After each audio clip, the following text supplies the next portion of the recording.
নমস্কার। আজকে চলে আসছি একটা নতুন রান্না নিয়ে, জিরা রাইস। সঙ্গে থাকবে আলুর রেসিপি। আপনারা দেখতে থাকুন। আপনারা কোথাও যাবেন না, আপনারা পুরো ভিডিওটা দেখতে থাকুন। আর ঠাকুমার সাথে আজকে আমিও রয়েছি। আজকে ঠাকুমা রান্না করবে আর আমি একটু ঠাকুমাকে সাহায্য করবো, মানে একটু কুটে বেটে দেবো। তো আপনারা দেখতে থাকুন, রেসিপিটা আমাদের খুব সুন্দর হতে চলেছে। এই গামলায় আমি 2 বাটি চাল ঢেলে নিচ্ছি। এখন চালটা আমি ধুয়ে নিচ্ছি। তখন নিচ্ছি।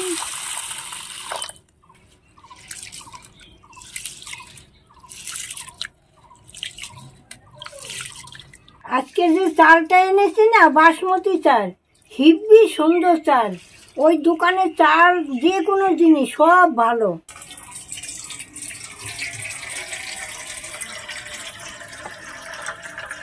চালটা আমি ভালো করে ধুয়ে নিয়েছি। এখন চালটা আধা ঘন্টার জন্য ভিজিয়ে রাখবো।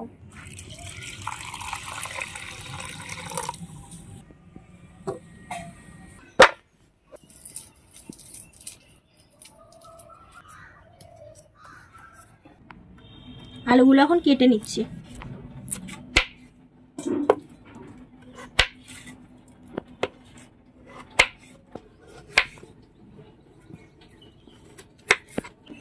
আলুগুলো এখন ধুয়ে নেব।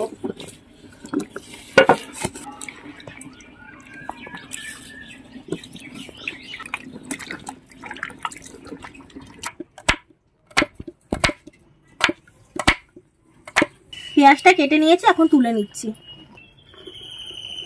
উনান ধরে গেছে, কড়াটা বসিয়ে দিচ্ছি।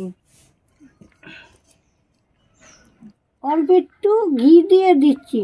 এর ভিতরে অল্প একটু সাদা তেল দিয়ে দিচ্ছি। এই লঙ্কার তেজপাতাটা আমি ফোড়ন দিয়ে দিচ্ছি। বড় এলাচ আর দারচিনিটা ফোড়ন দিয়ে দিচ্ছি। এইবারে জিরাটা আমি দিয়ে দিচ্ছি।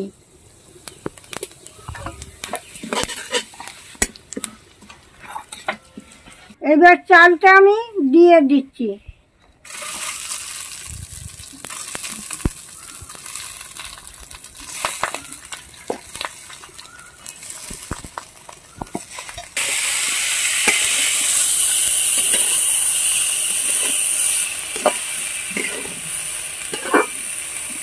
এইবার ভালো করে চালটা একটু কষিয়ে নিয়েছি। এইবার আমি জল দিয়ে দেবো। 2 বাটি চাল নিয়েছি, আমি 4 বাটি জল দেবো।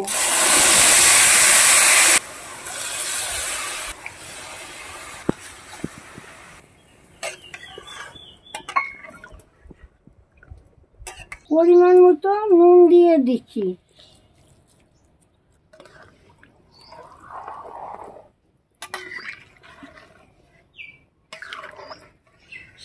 এই দেখুন, আঁচটা আমি কমিয়ে দিছি, মিটু মিটু জালে হবে।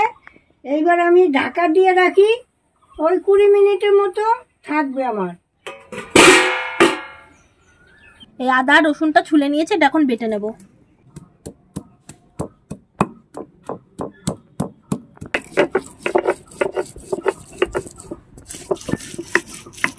পনেরো 20 মিনিট হয়ে গেছে, এখন দেখি হয়েছে নাকি।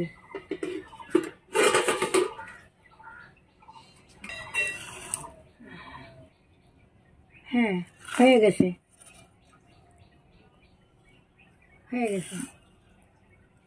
দেখুন ভাতগুলা কি সুন্দর ঝরঝর হয়েছে, দেখুন। অথচ ফুটেও গেছে যে।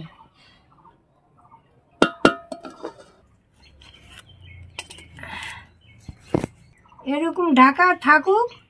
আমি একটু দই আলুটা করে নিচ্ছি। দই আলুটা করব, ওই জন্য একটু তেল দিয়ে দিচ্ছি, আলুটা ভেজে নেব। এবার আমি আলুগুলা ছেড়ে দিচ্ছি।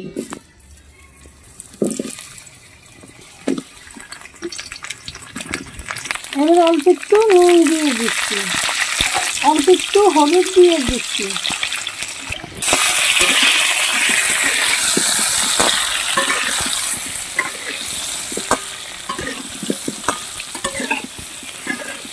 দেখুন আলুগুলা লাল লাল করে ভেজে নিয়েছি, এখন আমি তুলে নিচ্ছি।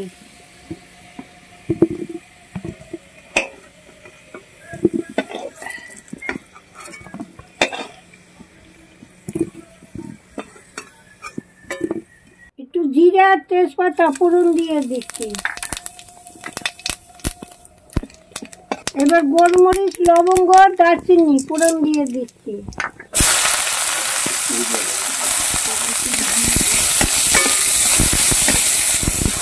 এর মধ্যে কিন্তু এলাচও আছে, এই আদা রসুনটাও দিয়ে দিচ্ছি।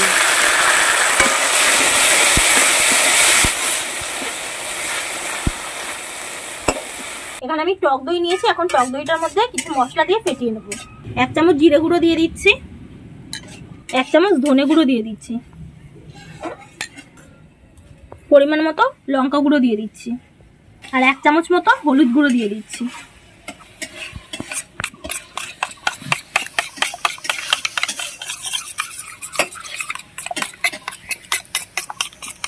এই দই মাখানোটা আমি এখন দিয়ে দিচ্ছি।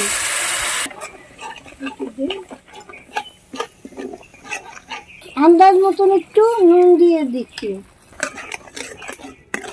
এই বাটি ধোয়ার জলটা দিয়ে দিচ্ছি। এই বাটি ধোয়ার জল আর শিলনোড়া ধোয়ার জল এইগুলো দিলে হিব্বি টেস্ট হয়, খেতে যা হবে না। আপনারা এই দুটো জিনিস দেবেন। এবার অল্প একটু চিনি দিয়ে দিচ্ছি।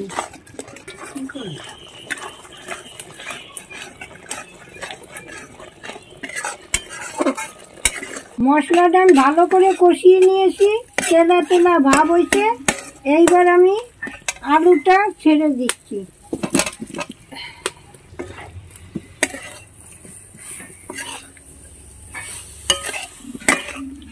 এবার এই কাটুরি মেথিটা আমি দিয়ে দিচ্ছি।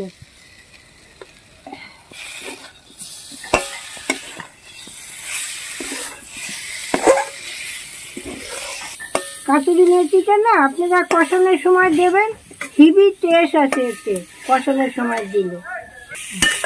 এবার আমি হালকা জল দিয়ে দিচ্ছি।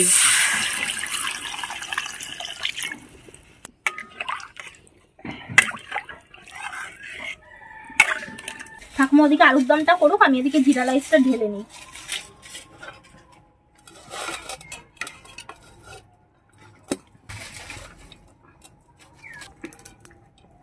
একটু ডেকোরেশনের জন্য ধনেপাতা দিয়ে দিচ্ছি মিডিলে।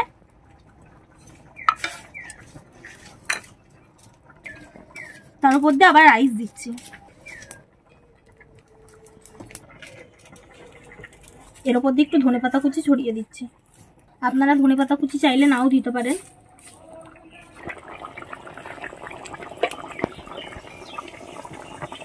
এবার একটু গরম মশলা দিয়ে দিচ্ছি।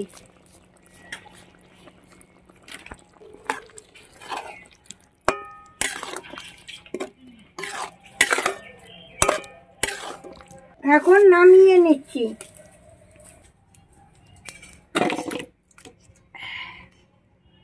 এখন বাজে দুপুর 2:30।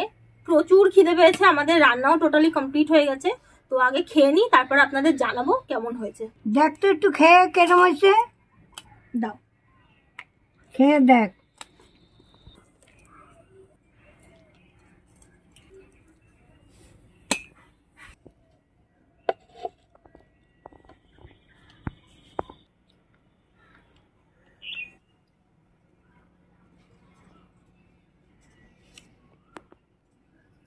দেখুন আলুটা কি সুন্দর নরম হয়েছে, একটু খেয়ে দেখি এখন কেমন হয়েছে।